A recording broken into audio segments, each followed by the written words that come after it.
So what's up, Chris TV? Good afternoon guys. Today's video guys, November 25 pa rin. Ito guys ano ko lang, liwanagin ko lang. Kasi kaninang umaga bago ako mag-lunch guys, may nakuha akong fry dito, 16 piraso guys. Ito, andyan yung plants So nung binalikan ko sila guys, hindi nag-change water tayo since malumi na. Nag-change water ako guys 100% nga, kinuha ko lahat. Tapos inaklimate ko sila ng 30 minutes. Pagkatapos ko kumain, binalikan ko guys. Nagulat ako, mayroon fry ulit na nakuha. So ibig sabihin, hindi ko lang alam kung yung 16 kanina, isa lang pa rin ang female na nagbuga na to, or iba namang mother to guys. Kasi since tatlo ang female dyan, so parang buntis pa kaninang isa, siguro ito yung nagbuga. Baka iba na naman to guys Ganun kasi usually pagka nagpalit ng tubig tapos maganda ang tubig, yun ngayon nakikita ko kay Ninong Facebook na bigla na lang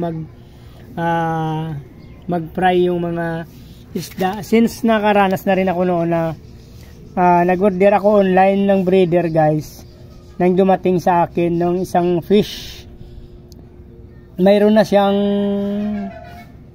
nung inacclimate ko, paglagay ko mismo sa tubig, after siguro 10 to 20 minutes, may nakita akong fry agad. So ibig sabihin, hindi ko alam kung nagbuga rin doon sa pinanggalingan niya.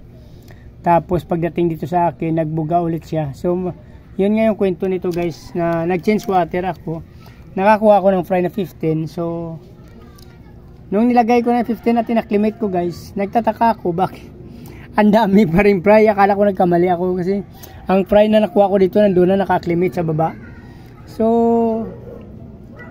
ibig sabihin nagbuga ulit yung kasi pagka minsan nangyayari pala sa mga breeder guys na pag maganda ang tubig bago malinis, maganda pala yun sa kanila. Since nagbe-breed din ako, yun ang pinakamaganda minsan mag-breed pag magbagong tubig. Tulad nito guys hindi natin nakalain na nakakuha na tayo ng fry. Since nagpalit tayo ng tubig, nag-fry ulit. So hindi natin alam kung ibang mother to guys. Baka ibang mother na to kasi since tatlo nga yung female natin dyan. Ang dami 2, 4, 6, 8, 10, 12, 14, 16, 18, 20. Nasa 22 may 16 na ako una kanina nakuha guys. Ito rin na tab na to. Ito pa pala bago pa So in-expect na natin to guys kasi may buntis din kanina dyan.